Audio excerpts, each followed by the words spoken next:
Hi, y'all. So I don't really make videos like this that much, like commentary videos, but I feel like I have to this time because I'm sort of commenting on a video of mine that kind of had a moment, and it was about part of my birth story that I shared on a podcast.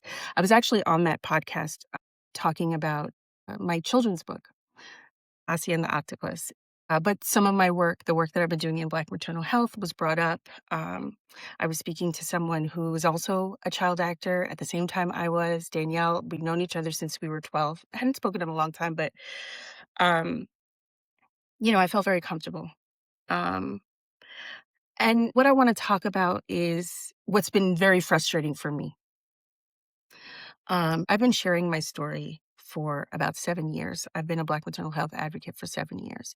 And in that early period of my advocacy, I shared my story quite a bit. I testified in Congress. I did a sit down with Nicole Hannah Jones around the time that her 1619 documentary project came out. Um, I shared my story. I wrote an op-ed in Essence. I shared my story and been sharing my story.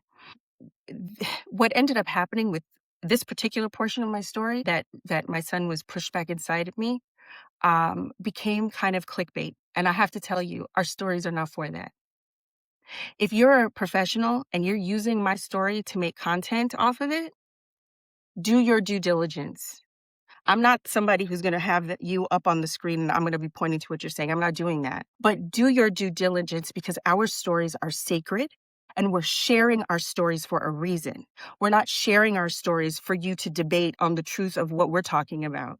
We're sharing our stories so that we can get the help that we need, so that the systems that are working for us, the Black and Indigenous midwives, the doulas, community doulas who are caring for us properly, that need to be invested in, we are spreading the word so that this can stop happening. So if you're a healthcare professional, don't use my story or any of our stories for clicks, please. I think that's something that's really frustrating. How many more stories, by the way, do we need to hear? How many more stories? There's not a room I go into in this work, a space I go into where I have receiving lines at the end with people, men and women, sharing their experience with me after I've shared my own. When is that going to stop? What doesn't go viral are all the solutions. They're solutions. It's the way we're being cared for. It's the white supremacy that's embedded in the system.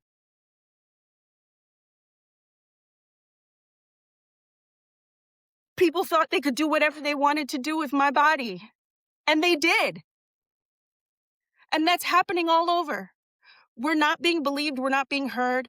And the way that that piece of my story turned into clickbait and the things that I saw healthcare professionals debating about that part of my story is part of that disbelief. There are real solutions. There are real solutions. That's why I started Baby Yams to help share those solutions. Baby Yams is their baby quilts that I design. It's based on a baby quilt that I made for my second son, my youngest, when I was pregnant with him, when I was pounding the pavement, learning about what happened to me and how to prevent it, when I found the midwife that I worked with, an incredible Black midwife, Rashah Lawler. When I worked with her, I made this quilt for my baby. I was finally experiencing what we deserve to experience: expectancy, being cared for, having multiple choices at every corner. The company just had its 3-year birthday. That's what I was actually talking about in the podcast. We just had our 3-year birthday this last Black Maternal Health Week in April. We have beautiful new quilts that are coming up. Go to our site, baby-yams.com. Join our newsletter if you want to be a part of the solution so you can know what's really going on.